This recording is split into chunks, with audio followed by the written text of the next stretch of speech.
Hello दोस्तों, फिर से स्वागत है आप सबों का विजय क्लासेस में। साथियों, मैंने पिछले क्लास में आप लोगों को बताया था कि 5 से समाप्त होने वाली संख्याओं का वर्ग कैसे करेंगे, आसानी से वर्ग कैसे करेंगे। आज के क्लास में मैं अन्य संख्याओं के वर्ग के बारे में बताता हूं। अन्य संख्याओं का वर्ग कैसे किया जाएगा। और ऐसे तो 1 से लेकर 25 तक के संख्याओं का वर्ग आदमी आसानी से जानता है। स्टूडेंट्स लोग सब लोग जानते हैं, प्राय सभी जानते हैं 1 से लेकर 25 तक की संख्याओं का स्क्वायर क्या होता है। लोग कर लेते हैं, ऑटोमेटिकली याद रह जाता है। लेकिन यदि इससे बड़ी संख्या, तब हम स्क्वायर कैसे करें। जैसे देखिए, ऐसे भी इन छोटी छोटी संख्याओं का स्क्वायर करने का तरीका मैं बताता हूं। जैसे कि 11, यदि इसका स्क्वायर करना है तो 11 प्लस 1 और साथ में 1 का स्क्वायर, यानी 1, 2 और 1 का स्क्वायर 1। इसी तरह यदि 12 का स्क्वायर करना हो तो 12 प्लस 2 और साथ में 2 का स्क्वायर, यानी 12 और 2 14 और 2 का स्क्वायर 4। उसी तरह 13 का स्क्वायर करना हो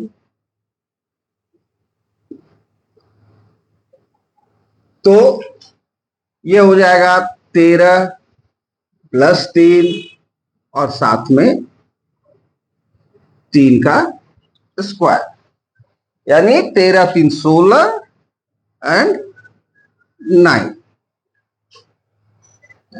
यदि 14 का स्क्वायर करना हो तो देखिए क्या करेंगे। यानी ऐसी संख्या, आखिरी संख्या का यदि हम स्क्वायर करते हैं और स्क्वायर करने पर वो 2 डिजिट की संख्या बनती है तो क्या होगा। तो अब जैसे 14, तो 14 प्लस 4 और साथ में 4 का स्क्वायर, तो ये 14 और 4 18 और साथ में आपका हो गया 16। अब ये एक यहां आकर के जुड़ जाए तो 18 और 1 19, 19 और ये 6 साथ में लिख दे, 196। ये हुआ। अब बड़ी संख्याओं को देखिए। जैसे एक एग्जांपल लेता हूं मैं, 29 का स्क्वायर। इसे यदि हम a मान लें और इसे b मान लें तो इसे कैसे करेंगे। देखिए, a स्क्वायर लिखते जाइए इसी तरह से, a square into 2 into a into b and b का स्क्वायर कर दें। अब देखिए, 2 का स्क्वायर 2 इंटू 2 इंटू 9 एंड 9 का स्क्वायर, ये क्या हो जाएगा 4 36 81। इस 8 को इसके साथ जोड़ दें तो 4 एंड ये क्या हो गया 44 और यहां 1 बच गया।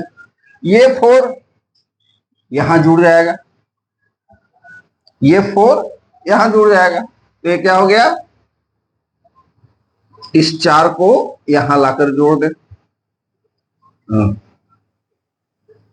तो 4 और 4 8, ये 4 को यूं ही लिख दे, इस 1 को यूं ही लिख, यानी 841। फिर से एक एग्जांपल मैं दे रहा हूं।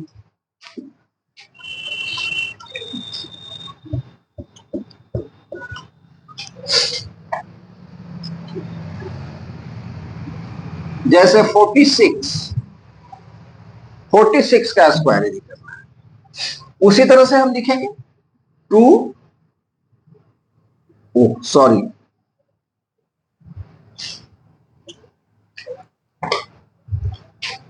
ये ए है और ये बी है, तो A square and 2 into A into B and B का स्क्वायर, यानी 4 का स्क्वायर 2 इंटू 4 इंटू 6 एंड 6 का स्क्वायर। सबको सॉल्व कर लेते हैं। 16, ये हो जाएगा 48, ये हो जाएगा 36। अब ये यहां जुड़ जाएगा, क्या हो गया 16, 48 के साथ 3 को जोड़ेंगे 51, यहां केवल 6 बच गया। अब फिर ये यहां आकर जुड़ जाएगा,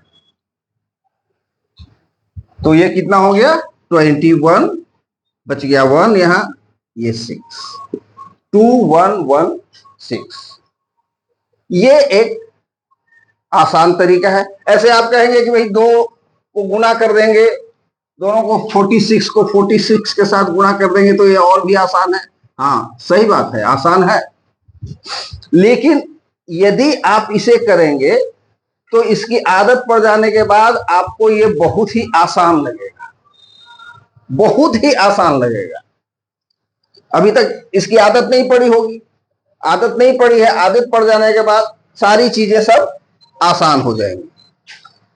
अब देखिए मैं एक चीज बताता हूं, प्राय 8वीं कक्षा में, 8वीं क्लास में स्क्वायर रूट निकालने के लिए कहा जाता है। स्क्वायर रूट से रिलेटेड, क्यूब रूट से रिलेटेड क्वेश्चंस होते हैं। तो फैक्टराइजेशन मेथड, गुणनखंड विधि तो बहुत आसान है, लेकिन डिवीजन मेथड, भाग मेथड, भाग विधि भी आसान है, बच्चे सीख लेते हैं। लेकिन इनमें से कुछ प्रश्न ऐसे होते हैं कि इस संख्या में क्या जोड़ा जाए कि ये पूर्ण वर्ग बन जाए, या क्या हटाया जाए कि ये पूर्ण वर्ग बन जाए। तो ऐसा क्वेश्चन, ऐसा प्रश्न जिसमें हटाने की बात कही गई, रिमूव करने की बात कही गई हो कि क्या घटा दिया जाए कि ये पूर्ण वर्ग बन जाए, तो ये आसानी से बन जाता है। जैसे कि बाय द वे आप मान लीजिए कि 630 है। अब डिवीजन मेथड में आप तो जानते ही हैं, आप लोग सब जानते होंगे कि पेयर लगाया जाता है। अब पेयर राइट साइड से लगता है और अंत में जो सिंगल बचता है उसे सिंगल रहने देते हैं, नहीं तो पेयर लगाते चले जाते हैं। और डिवीजन मेथड को अच्छी तरह से जानते हैं। जितने से हम इसमें भागा लगाते हैं उसका स्क्वायर करके हम यहां पे लिखते हैं, यानी 2। इन दोनों का गुणनफल, इन दोनों का प्रोडक्ट हम यहां लिखेंगे 4, 2। और जितने से हम डिवीजन किए हैं, जितने से भागा लगाए हैं, उतने को ही यहां पे हम जोड़ देंगे। अब ये 2 डिजिट नीचे आएगा। अब कितने से लगाया जाए, तो 5 से लगेगा। 5 पचा 25, 25 का 5 और कैरी 2 बचेगा। अब 5 चौके 20 और 2 22। अब इसे इसमें से घटा देंगे, घटाएंगे तो 5 और ये तो कैंसिल हो गया, ये कैंसिल हो गया। अब हमें वो संख्या मिल गया, वो संख्या मिल गई जिसे कि हम रिमूव कर दें इसमें से, तब ये कंप्लीट स्क्वायर बन जाएगा, पूर्ण वर्ग बन जाएगा। तो ये तो आसान है इस तरह से। लेकिन यदि मान लीजिए कि पूछा जाए कि क्या जोड़ा जाए, तब कैसे करेंगे?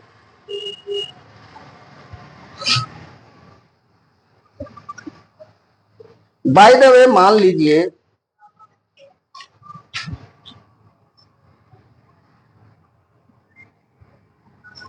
ये एक संख्या है। अब इस संख्या में क्या जोड़ा जाए कि ये संख्या पूर्ण वर्ग बन जाए? इसके लिए देखिए डिवीजन मेथड आप तो जान ही रहे हैं। डिवीजन मेथड किस तरह से होता है? सबसे पहले हम 1 से लगाएंगे,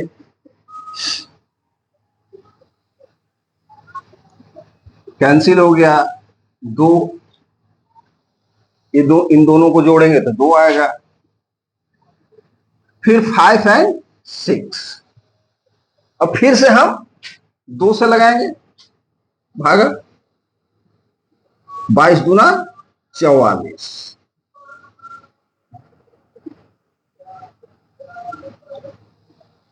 अब इसमें से इसे घटाएंगे तो 2 और 1 बचेगा, यहां 24।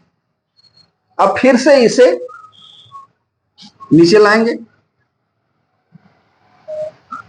अब कितनी बार लगाएंगे? 3 बार में तो बहुत छोटा हो जाएगा, 5 बार में बहुत बड़ा हो जाएगा, तो 4 बार।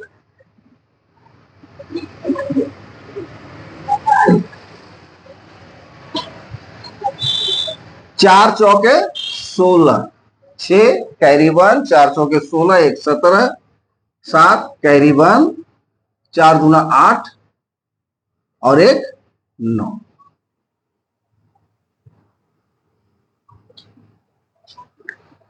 अब देखिए, अब आगे की विधि देखिए। इसमें से इसे घटाएंगे, 8 में से 6 घटेगा 2 बचेगा, 11 में से 7 घटेगा 4 बचेगा, यहां भी 11 में से 9 घटेगा 2 बचेगा। अब इसे तो यहां जोड़ देते हैं, 8 4 2। अब क्या करेंगे कि इसमें हम एक और जोड़ेंगे, ये अलग से जोड़ देंगे, इसमें एक हम अलग से जोड़ेंगे, तो ये हो गया 2 4 9। और यहां जो शेषफल आया उसे इसमें से घटा देंगे। ये देखिए, ये जो शेषफल आया इसे इसमें से घटा देंगे, यानी 2 4 9 माइनस 2 4 2 आ गया से। साथ ही वो वांछित संख्या है जो कि जिसे इसमें जोड़ा जाए तो ये एक कंप्लीट वर्ग बन जाएगा। देख लीजिए, 1 5 6, अब 18 में 7 जोड़ेंगे तो 25 हो जाएगा।